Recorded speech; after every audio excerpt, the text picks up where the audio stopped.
Un journaliste de notre équipe s'est fait embaucher comme ouvrier dans un abattoir LDC.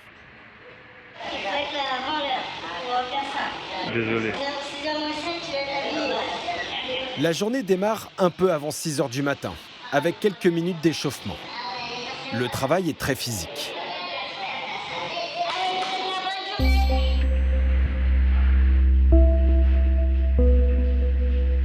Dans cet immense entrepôt, plongé dans le noir, plus de 10 000 dindes vivantes sont stockées dans des cages. Le travail consiste à les sortir une par une pour les accrocher sur cette ligne qui les emmène à l'abattage. Formation express pour notre journaliste.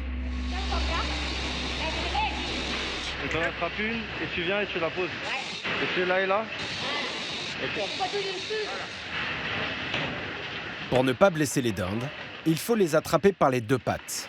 C'est la réglementation européenne. Et toi, tu mets là ou là? Ok. Les dindes pèsent en moyenne 6 kilos. Certaines se débattent. Il n'est pas simple de les manipuler. Excuse-moi. Désolé. Chaque ouvrier doit accrocher 2500 dindes par jour. Pour aller plus vite, certains en portent 2 à la fois par une patte. Une pratique interdite. Ce n'est pas la seule entorse aux règles du bien-être animal. Régulièrement, la ligne de production s'arrête brutalement. Et là, pourquoi ça s'est arrêté là du coup? Papa des pagnes, il y a eu papa des dérangements, des pagnes, voilà. Ok, d'accord. Voilà. À chaque fois, c'est toujours comme ça. Ça marche. Dès que ça s'arrête, c'est qu'il y a un problème.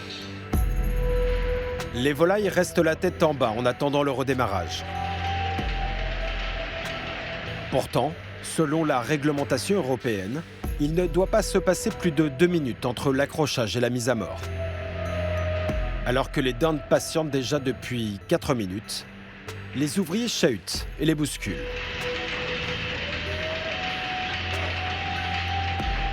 Il faudra attendre 5 minutes pour que la ligne reprenne. Au total, sur les 5 sessions de 2 heures passées à ce poste, la machine s'est arrêtée 4 fois au-delà du temps réglementaire. Dans cet abattoir, nous allons constater d'autres problèmes qui posent question quant aux risques sanitaires pour les consommateurs. L'après-midi, nous sommes affectés à un nouveau poste, le contrôle des dindes qui viennent d'être déplumées. 200 tonnes sont transformées chaque jour. Régulièrement, des volailles se décrochent de la ligne de production et tombent au sol. Là, une dinde est par terre depuis plusieurs minutes. Le chef d'équipe nous interpelle.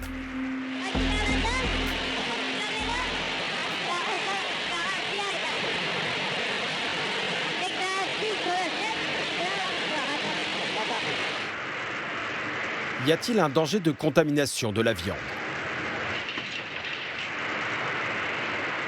Nous retournons demander plus de précision à notre supérieur sur le protocole d'hygiène à suivre.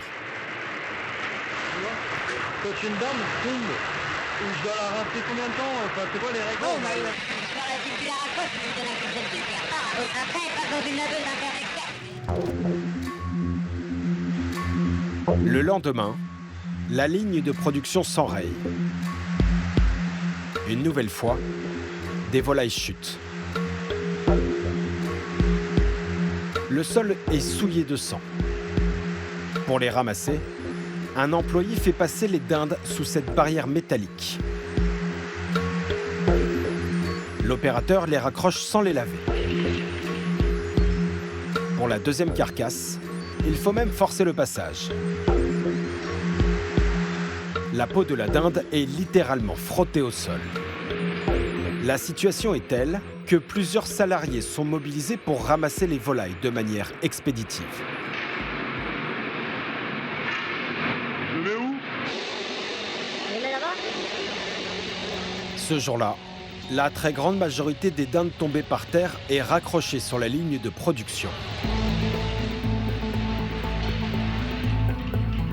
Les carcasses sont simplement douchées à l'eau, dans une laveuse.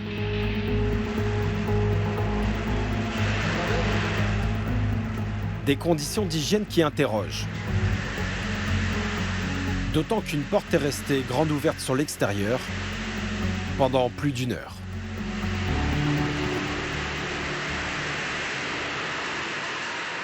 Ces pratiques sont-elles conformes aux règles de sécurité alimentaire? Une fois commercialisées, ces dindes comportent-elles un risque pour les consommateurs?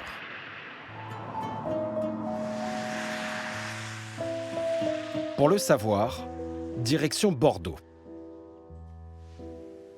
Dans les bureaux de ces experts en sécurité alimentaire. Leurs clients les mandatent pour contrôler le respect de l'hygiène dans leurs infrastructures. Je vais vous montrer une vidéo qui a été tournée dans un abattoir. Ils ont accepté d'analyser nos images, sans savoir qu'elles concernent le leader de la volaille. Effectivement, c'est express en formation. Là.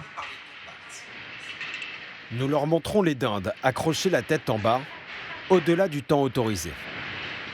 À ce moment-là, en fait, on devrait tout simplement stopper et reporter l'abattage. C'est-à-dire décrocher les bêtes, les remettre en salle d'attente, essayer de savoir d'où vient le problème. Et une fois qu'on est sûr que la chaîne d'abattage est complètement opérationnelle, on peut repartir sur une session d'abattage. Je dirais pas que c'est la maltraitance volontaire. Ça reste malgré tout de la maltraitance animale. On est clairement sur des volailles, on le voit, qui sont stressées, qui sont pas bien. Et encore une fois, c'est interdit par la loi. Ces pratiques, si elles sont répétées, peuvent entraîner une amende.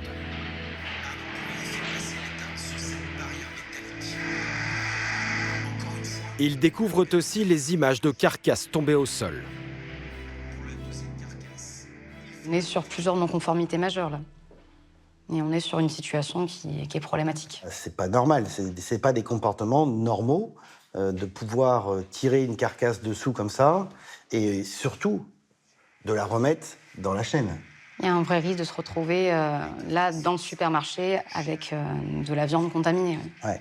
Il y a un vrai risque. Ça, c'est certain. Même si derrière, c'est lavé à l'eau. L'eau ne désinfecte pas. L'eau va enlever les souillures visibles, mais ça ne va pas désinfecter. Et évidemment, si la carcasse tombe au sol, là, je vais apporter une surcharge bactérienne qui n'est pas normale et qui ne sera pas enlevée, en fait, juste avec un lavage à l'eau. C'est sûr que c'est choquant, ça ne devrait pas exister. Là, les règles, elles sont cons. Il y a toutes les règles de bonne pratique qui sont bafouées. Ça ne devrait pas exister. Selon ces experts, de tels comportements pourraient entraîner un risque de contamination de la viande à la salmonelle ou à la listeria. Questionné sur ces éléments, le groupe LDC assure par écrit qu'ils ne reflètent pas la réalité et les résultats du travail des équipes de leur site. L'ensemble des produits commercialisés répondent aux exigences réglementaires en matière de sécurité sanitaire des aliments. Si les services d'inspection vétérinaire sont présents dans nos différents abattoirs, le groupe LDC a mis en place de façon volontaire la surveillance de nos procédés d'abattage par un organisme de contrôle tiers. LDC a lancé un plan d'investissement très important dans la vidéosurveillance. 75% de nos abattoirs en sont déjà équipés. Enfin, nous accompagnons nos équipes par un programme de formation dense et adapté, permettant à chacun de développer la culture de la sécurité des aliments.